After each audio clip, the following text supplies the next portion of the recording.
चांदोबा रामायण 18वा भाग। राम पुढे चालत होते, त्यांच्या मागे सीता होती आणि सीतेच्या मागे अस्त्रे धारण केलेला लक्ष्मण चालत होता। मुनींना सोबत घेऊन ते चालत असताना अनेक पर्वत, नद्या, सरोवरे, तलाव, पक्ष्यांचे थवे, हत्तींचे कळप, म्हशींचे कळप आणि रानडुकरांचे कळप पाहत गेले। सूर्यास्ताच्या वेळी ते एका सुंदर सरोवराजवळ पोहोचले। सरोवराच्या तळापासून मधुर तंतुवाद्यांचे स्वर येत असल्याचे ऐकून राम आणि लक्ष्मण आनंदाने व आश्चर्याने भरून गेले। ते धर्मभृत नावाच्या मुनींना म्हणाले, ही काय विलक्षण गोष्ट आहे? हे रहस्य नसेल तर कृपया सांगा, ऐकून आम्हाला आनंद होईल। तेव्हा धर्मभृत यांनी त्या सरोवराची उत्पत्ती कशी झाली ते सांगितले। त्या सरोवराचे नाव पंचाप्सरम आहे। मांडकर्णी नावाच्या महामुनींनी आपल्या तपोबलाने हे सरोवर निर्माण केले। त्या महामुनींनी वायूचाच आहार घेत 10,000 वर्षे अत्यंत कठोर तप केले। तेव्हा अग्नी आदी देव भयभीत झाले आणि हा मुनी आमच्यापैकी कोणाचे तरी स्थान हिरावून घेईल असा त्यांनी निश्चय केला। त्यांचे तप भंग करण्यासाठी विजेसारख्या तेजस्वी अशा 5 अप्सरांना निवडून त्यांनी मांडकर्णीकडे पाठवले। त्यांचा प्रयत्न सफल झाला। मांडकर्णी त्यांच्या मोहात पडले। आपल्या तपोबलाचा उपयोग करून त्यांनी हे सरोवर निर्माण केले। त्यांनी तरुण देह धारण केला। पाण्याच्या तळाशी अप्सरांसाठी अदृश्य प्रासाद उभारले। त्यांना पत्नी म्हणून स्वीकारले आणि नृत्य, संगीताच्या आनंदात काळ घालवू लागले। धर्मभृत यांनी सांगितलेली ही कथा ऐकत ऐकत सीता, राम आणि लक्ष्मण आश्रमांच्या समूहांपर्यंत पोहोचले। आश्रमवासींनी रामांचे मोठ्या आदराने आतिथ्य केले। राम आपल्या पत्नीसमवेत आणि धाकट्या भावासह आपल्या इच्छेनुसार एखाद्या आश्रमात 1 वर्ष, एखाद्यात 8 महिने, एखाद्यात 6 महिने, तर एखाद्यात 3 महिने असे राहून सुखाने 10 वर्षे घालवली। 10 वर्षांनंतर राम, सीता आणि लक्ष्मणासह पुन्हा सुतीक्ष्ण मुनींच्या आश्रमात आले। तेथे असताना एके दिवशी राम मुनींना म्हणाले, या महान अरण्यात कुठेतरी अगस्त्य राहतात असे लोकांकडून ऐकतो, पण त्यांचा आश्रम नेमका कुठे आहे हे कोणी स्पष्ट सांगत नाही। आपण सांगितलेत तर आम्ही तिघेही जाऊन त्यांचे दर्शन घेऊ। त्यांची सेवा करण्याची मला फार इच्छा आहे। हे ऐकून सुतीक्ष्ण मुनी म्हणाले, मीही तुला हेच सुचवू इच्छित होतो आणि तू स्वतःच विचारलेस। येथून दक्षिणेकडे 4 कोश अंतरावर गेल्यावर अगस्त्यांच्या भावाचा आश्रम येईल। तेथून पुढे 1 कोश अंतरावर अगस्त्यांचा आश्रम आहे। ते दोन्ही आश्रम अत्यंत सुंदर आहेत। तेथे तुम्हा तिघांना फार आनंद होईल। जायचे असेल तर त्वरित निघा। रामांनी त्यांना नमस्कार केला आणि सीता, लक्ष्मणासह निघून अगस्त्यांच्या भावाच्या आश्रमात पोहोचले। त्याचवेळी रामांनी लक्ष्मणाला अगस्त्यांची माहिती सांगत वातापी आणि इल्वल यांची कथा सांगितली। इल्वल आणि वातापी नावाचे 2 राक्षस होते। त्यांनी अनेक ब्राह्मणांना फसवून ठार मारले होते। इल्वल ब्राह्मणाचा वेश घेऊन संस्कृत भाषेत बोलत ब्राह्मणांकडे जाई आणि म्हणे, आज आमच्या घरी श्राद्ध आहे, आपण कृपा करून भोक्ता व्हावे। खरे समजून ब्राह्मण येत तोपर्यंत वातापी बकऱ्याचे रूप धारण करी। इल्वल त्या बकऱ्याला कापून ब्राह्मणांना वाढे।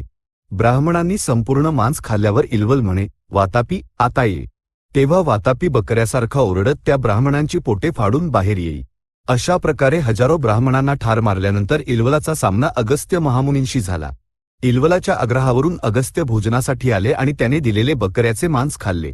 आपण तृप्त झालो आहोत असे सांगितल्यावर इल्वलाने त्यांना हस्तोदक दिले आणि ओरडला, आता ये वातापी। अगस्त्य हसत म्हणाले, आता वातापी कुठे आहे? तो तर आधीच जिरून यमाच्या घरी पोहोचला आहे। आपला भाऊ मेला आहे हे कळताच इल्वल रागाने अगस्त्यांवर धावून गेला, पण त्यांच्या दृष्टीतेजाने तो भस्म झाला। ही कथा सांगून राम लक्ष्मणाला म्हणाले, इतका सामर्थ्यवान असलेल्या अगस्त्यांच्या भावाचा हा आश्रम आहे। तोपर्यंत सूर्य मावळला होता। अगस्त्यांच्या भावाने सीता, राम आणि लक्ष्मण यांचे आतिथ्य केले। ती रात्र तेथेच घालवून दुसऱ्या दिवशी सकाळी निरोप घेऊन ते अगस्त्यांच्या आश्रमाकडे निघाले। मार्गात त्यांना हत्तीयांनी मोडलेली झाडे दिसली। मधुर स्वरात पक्ष्यांचे गाणे ऐकू येत होते। अगस्त्यांच्या आश्रमाचा परिसर अरण्यासारखा न दिसता शांत आणि सुंदर आहे हे राम आणि लक्ष्मणांनी पाहिले। राम लक्ष्मणाला म्हणाले, अगस्त्य महिमावंत आहेत। सूर्याच्या मार्गाला अडथळा आणत वाढलेल्या विंध्य पर्वतांना त्यांनी आवर घातला। दक्षिण देशात स्थिरावल्यानंतर दक्षिण दिशा अगस्त्यांची दिशा म्हणून ओळखली जाऊ लागली। त्यांचा आश्रम अत्यंत पवित्र आहे।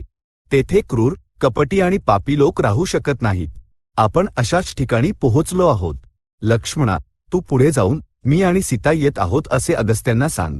लक्ष्मण आश्रमात प्रवेश करून अगस्त्यांच्या शिष्यांपैकी एकाला म्हणाला, मी दशरथ महाराजांचा पुत्र लक्ष्मण आहे। मी, माझे मोठे बंधू राम आणि त्यांची पत्नी सीता अगस्त्यांच्या दर्शनासाठी आलो आहोत। कृपया ही गोष्ट त्यांना सांगा। अग्निहोत्रगृहात असलेल्या अगस्त्यांना शिष्याने ही वार्ता सांगितली। तत्काळ अगस्त्य म्हणाले, ते येतील याची मला अपेक्षा होतीच। ते आश्रमात येण्यास योग्य आहेत. तू त्यांना आधीच घेऊन यायला हवे होतेस. त्वरित जाऊन त्यांना आत घेऊन ये.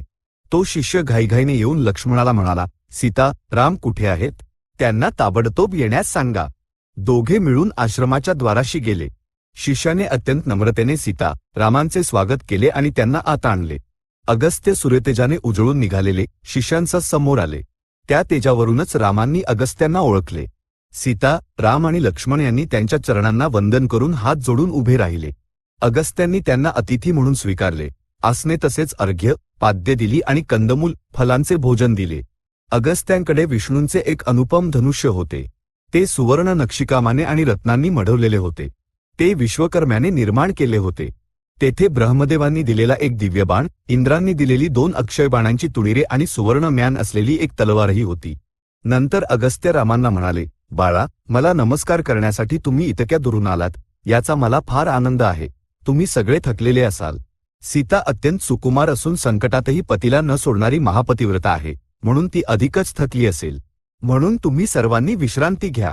तेव्हा राम म्हणाले, माझ्या वनवास दीक्षेची मुदत पूर्ण होईपर्यंत आम्ही आश्रम बांधून राहू शकू असे योग्य स्थान असल्यास कृपया सांगा. अगस्त्य म्हणाले, येथून 2 कोश अंतरावर पंचवटी आहे. तेथे पाणी आणि कंद मुबलक आहेत. हरिणही पुष्कळ आहेत. तेथे तू आश्रम उभारू शकतोस. तुझ्या वनवासाचा बहुतांश काळ संपला आहे. उरलेला काळ पूर्ण होताच तू अयोध्येला परत जाऊन सुखाने राज्य करशील. इच्छिल्यास तू माझ्याच आश्रमात राहू शकतोस, पण तुला वेगळ्या आश्रमात राहायची इच्छा आहे असे वाटते, म्हणून मी पंचवटीचे नाव सांगितले. ते फारच सुंदर स्थान आहे. सीतेला ते फार आवडेल. समोर दिसणाऱ्या मोह वृक्षांच्या समूहाच्या उत्तरेस गेल्यास एक वडाचे झाड लागेल. ते ओलांडून थोडे पुढे गेल्यास एक उंच जागा येईल. त्या टेकडीवर चढून पाहिल्यास एक पर्वत, त्याच्या बाजूला गोदावरी नदी आणि तिच्या तीरावर पंचवटी दिसेल. सीता, राम आणि लक्ष्मण यांनी अगस्त्यांना नमस्कार करून त्यांची आज्ञा घेतली आणि त्यांनी सांगितलेल्या मार्गाने पंचवटीकडे प्रस्थान केले. मार्गात त्यांना एक भव्य गरुड दिसले. ते पाहून राम आणि लक्ष्मण यांनी त्याला एखादा राक्षस समजून विचारले, तू कोण आहेस? ते गरुड प्रेमाने म्हणाले, मुलांनो, मी तुमचे वडील दशरथ महाराज यांचा मित्र आहे. माझी कुलकथा सांगतो. दक्ष प्रजापतींना 60 कन्या होत्या. त्यांपैकी 8 कश्यपांनी विवाह केला. त्यांपैकी ताम्रा नावाच्या एकीला 5 कन्या झाल्या. त्यांपैकी एक शुकी. शुकीची कन्या नत आणि नतेची कन्या विनत. विनतेला गरुड आणि अरुण असे 2 पुत्र होते. अरुण आमचे पिता आणि शेनी आमची माता. मला संपाती नावाचा भाऊ आहे. माझे नाव जटायू आहे. हे अरण्य फार भयाण आहे. येथे अनेक क्रूर पशु आणि पुष्कळ राक्षस आहेत. म्हणून तुम्हाला हरकत नसेल तर तुम्ही कुठेही गेलात तरी सीतेच्या रक्षणासाठी मी तुमच्यासोबत राहीन. जटायूची कथा ऐकून राम फार आनंदित झाले. त्यांनी त्याला प्रेमाने आलिंगन दिले, आपल्या पित्याविषयी संवाद साधला आणि सीता, लक्ष्मण व जटायूसह पंचवटीत पोहोचले. पंचवटी विषारी सापांनी, क्रूर पशूंनी आणि बहरलेल्या वृक्षांनी परिपूर्ण होती. राम म्हणाले, लक्ष्मणा, हीच पंचवटी. मला, तुला आणि सीतेला सुखद, तसेच पाण्याजवळ, वाळूच्या टेकड्यांजवळ आणि दर्भादी वस्तूंच्या जवळ असे स्थान पाहून पर्णशाला उभार. लक्ष्मण म्हणाला, भाऊ, तुम्हीच असे स्थान पाहून पर्णशाला उभारण्याची आज्ञा द्या. मी ती आज्ञा पूर्ण करीन. रामांनी एक समतल जागा पाहून तेथे पर्णशाला उभारण्याची आज्ञा लक्ष्मणाला दिली. ते स्थान गोदावरीच्या जवळ होते. लक्ष्मणाने माती खोदून पाया घातला, मजबूत बांबूंचे खांब उभे केले, त्यांवर फांद्या पसरल्या, दोरांनी घट बांधले आणि वरून काठ्या व दर्भांनी छप्पर घातले. पर्णशाला सुंदररित्या उभी राहिली. लक्ष्मणाने पर्णशालेतील जमीन नीट समतल केली.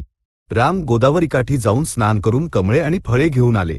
लक्ष्मणाने पर्णशालेला पुष्पबली अर्पण करून शांती केली. इतके काम झाल्यावर रामांनी लक्ष्मणाला प्रेमाने आलिंगन दिले आणि म्हणाले, लक्ष्मणा, तू असा माझ्या पाठीशी उभा असलास की मला आपले पिता अजून जिवंत आहेत असेच वाटते. त्या पर्णशालेत सीता, राम आणि लक्ष्मण सुखाने राहू लागले. चांदोबा रामायण 18वा भाग संपन्न. सद्य स्वस्ती.